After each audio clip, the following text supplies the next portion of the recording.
네, 윤석열 대통령이 내일 열리는 내란 혐의 형사재판 두 번째 공판 준비 기일에 불참하기로 했습니다.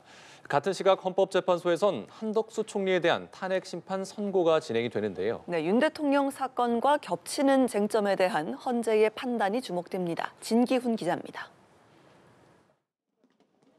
윤석열 대통령 변호인단은 윤 대통령이 월요일 서울중앙지법에서 열리는 형사재판 2차 공판 준비 기일에 출석하지 않는다고 밝혔습니다. 대신 변호인들이 출석해 공소사실과 재판 절차, 증거 등에 대한 의견을 진술할 예정이라고 설명했습니다.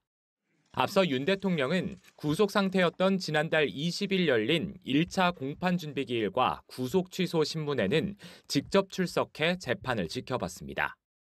2차 공판 준비 기일이 끝나면 첫 정식 재판의 일정과 함께 김용현 전 국방부 장관 등 다른 내란 사건과 윤 대통령 사건의 병합 여부 등이 결정될 걸로 보입니다.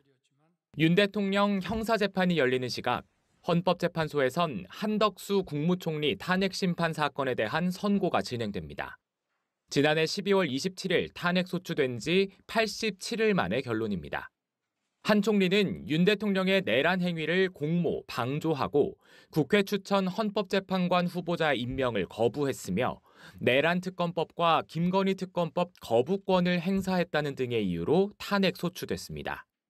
한 총리는 윤 대통령의 비상계엄에 반대했고 군 동원에도 관여하지 않았다며 탄핵 소추 사유가 모두 타당하지 않다고 주장했습니다.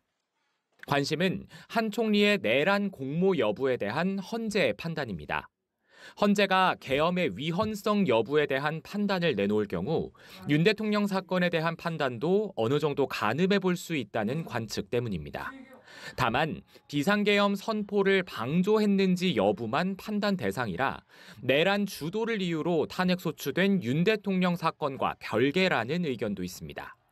또 국회 측은 한 총리 사건에서도 내란죄를 탄핵 사유에서 철회했는데 윤 대통령 측이 내란죄 철회 문제를 계속 제기하고 있어 한 총리 사건에서 헌재가 어떤 판단을 내놓을지도 주목됩니다.